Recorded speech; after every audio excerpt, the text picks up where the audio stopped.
श्री साई सच्चरित्र अध्याय 50। काका साहेब दीक्षित, श्री टेम्बे निवास, स्वामी बाला राम धुरंधर की कथाएं। मूल सच्चरित्र के अध्याय 39 और 40 को हमने एक साथ सम्मिलित कर लिखा है, क्योंकि इन दोनों अध्यायों का विषय प्राय एक सा ही है।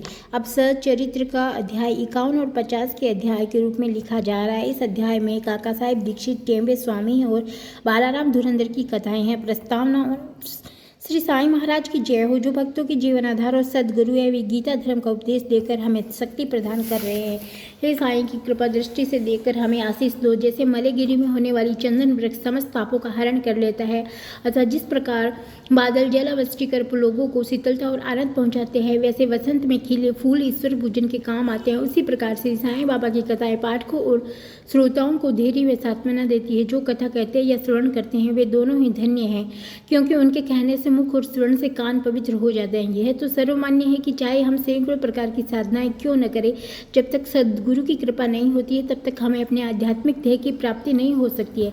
इसी विषय में हम यह निम्नलिखित कथा सुनिए। काका साहेब दीक्षित श्री हरि सीताराम उपनाम काका साहेब दीक्षित वडनगर के नागर ब्राह्मण कुल में खंडवा में पैदा हुए थे। उनकी प्राथमिक शिक्षा खंडवा और हिंगणघाट में हुई थी। माध्यमिक शिक्षा नागपुर में उच्च श्रेणी में प्राप्त करने के बाद उन्होंने पहले विल्सन, बाद में एल्फिंटन कॉलेज में अध्ययन किया था। उन्होंने विधि स्नातक, कानूनी सलाहकार, सॉलिसिटर की परीक्षाएं उत्तीर्ण की और फिर वे एक सरकारी सॉलिसिटर फर्म में सर्स लिटिल एंड कंपनी में कार्य करने लगे थे। इसके पश्चात उन्होंने अपनी एक सॉलिसिटर फर्म शुरू कर दी थी।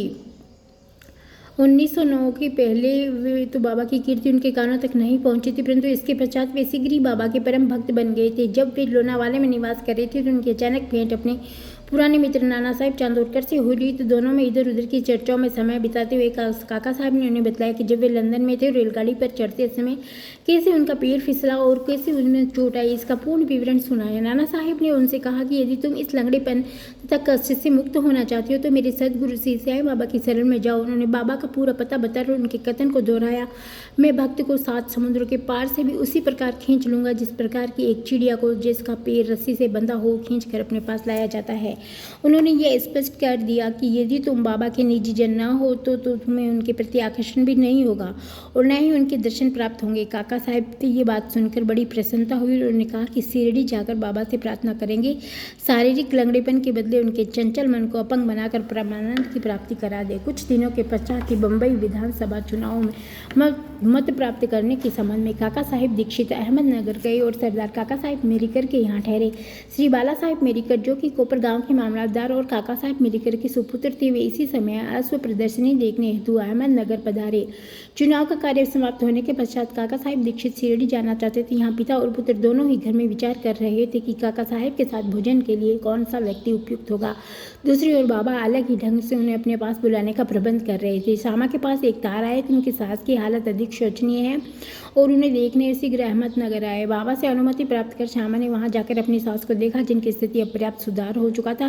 प्रदर्शनी को जाते समय नाना साहेब पानने तथा अप्पा साहेब गद्रे की दृष्टि अचानक श्यामा पर पड़ी। उन्होंने श्यामा से मेरिकर के घर जाकर काका साहेब दीक्षित से भेंट करने अपने साथ शिरडी ले जाने को कहा। उन्होंने श्यामा के आगमन की सूचना काका साहेब दीक्षित और मेरिकर को भी दी। संध्या समय श्यामा मेरिकर के घर गए। मेरिकर ने उनका काका साहेब दीक्षित से परिचय करा दिया। फिर ऐसा निश्चित हुआ कि काका साहेब दीक्षित उनके साथ 10 बजे वाली गाड़ी से कोपर गांव को रवाना हुए। इस निश्चय के बाद विचित्र घटना हुई। बाला साहेब मेरिकर ने बाबा के एक बड़े चित्र पर पर्दा हटाकर काका साहेब दीक्षित को उनके दर्शन कराए। तो उन्हें यह देखकर आश्चर्य हुआ कि जिनके दर्शनार्थ मैं शिरडी जाने वाला हूँ, वे इसी चित्र रूप में मेरे स्वागत हेतु यहाँ विराजमान है।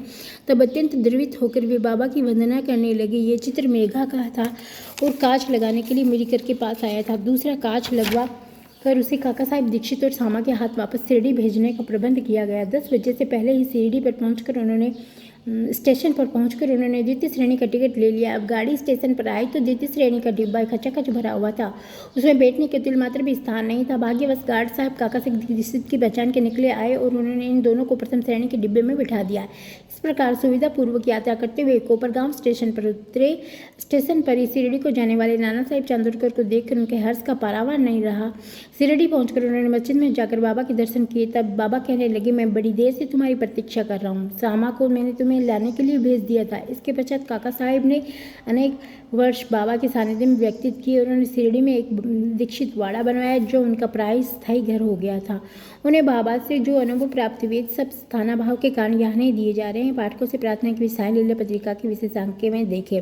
उनके केवल 1-2 अनुभव लिखकर हम ये कथा समाप्त करेंगे। बाबा ने उन्हें आश्वासन दिया था कि अंत समय में आने पर बाबा उन्हें विमान से ले जाएंगे, जो सत्य निकला।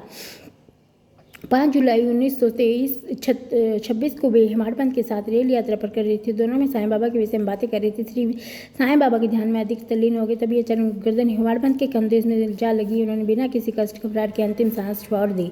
श्री टेम्बे स्वामी। अब हम द्वितीय कथा पर आते हैं, जिसमें स्पष्ट है कि संत परस्पर एक दूसरे को किस प्रकार भातृव्रत प्रेम किया करते हैं। एक बार श्री वासुदेवानंद सरस्वती टेम्बे स्वामी के नाम से प्रसिद्ध है, गोदावरी के तीर पर राजमहेंद्र में आकर डेरा डाला। वे भगवत दत्तात्रेय के कर्मकांडी ज्ञानी योगी भक्त नांदेड़ के एक वकील अपने मित्रों के साथ उनसे भेंट करने आए और वार्तालाप करते करते श्री साईं बाबा की चर्चा भी निकल पड़ी। बाबा का नाम सुनकर स्वामी जी ने उन्हें करबंद प्रणाम किया और कुंडली कराओ वकील को एक श्रीफल देकर उन्होंने कहा कि तुम जाकर मेरे भ्राता श्री साईं को प्रणाम कर कहना मुझे न बिसरे तथा सदैव मुझ पर कृपा दृष्टि रखे। उन्होंने यह बतलाया कि सामान्य एक स्वामी दूसरे स्वामी को प्रणाम नहीं करते, परंतु यहाँ विशेष रूप से ऐसा किया गया है। श्री पुंडलिकर ने श्रीफल लेकर कहा कि मैं इसे बाबा को दूंगा और आपका संदेश भी कह दूंगा।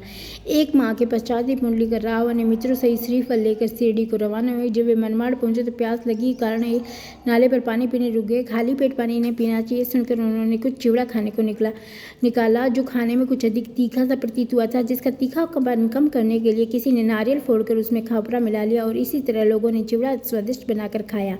अभाग्यवश जो नारियल उनके हाथ से फूटा वह वही था जो स्वामी जी ने पुंडलिक राव को भेंट में देने को कहा था। शिरडी के समय पहुंचने पर उन्होंने नारियल की स्मृति हुआ। उन्हें यह जानकर बड़ा दुख हुआ कि भेंट स्वरूप दिए जन्म नारियल की फोड़ दिया। डरते डरते कांपते हुए शिरडी पहुंचे और वहां जाकर उन्होंने बाबा के दर्शन किए। बाबा को तो यहाँ नारियल के संबंध में स्वामी से बेतार का तार प्राप्त हो चुका था, इसलिए उन्होंने पहले पुंडलिक राव से प्रश्न किया, मेरे भाई की भेजी हुई वस्तु लाओ। उन्होंने बाबा के चरण पकड़कर अपना अपराध स्वीकार करते हुए अपनी चूक के लिए उनसे क्षमा याचना की। उसके बदले में दूसरा नारियल देने को तैयार थी, परंतु बाबा ने यह कहते हुए स्वीकार कर दिया कि उस नारियल का मूल्य इस नारियल से कहीं अधिक था और उसकी पूर्ति इस साधारण नारियल से नहीं हो सकती है। फिर वे बोले कि अब तुम कोई चिंता ना करो, मेरी इच्छा से ही वह नारियल तुम्हें दिया गया और मार्ग में फोड़ा गया। तुम स्वयं में कर्तापन की भावना क्यों लाते हो? कोई भी श्रेष्ठ या कनिष्ठ कर्म करते समय अपने को कर्ता न जानकर अभिमान तथा अहंकार से परे होकर कार्य करो, तभी तुम्हारी शीघ्रता से प्रगति होगी। कितना सुंदर था उनका आध्यात्मिक उपदेश। श्री बालाराम धुरंधर। शांतर कुछ बम्बई के साथ बालाराम धुरंधर प्रभु जाति के एक सज्जन थे।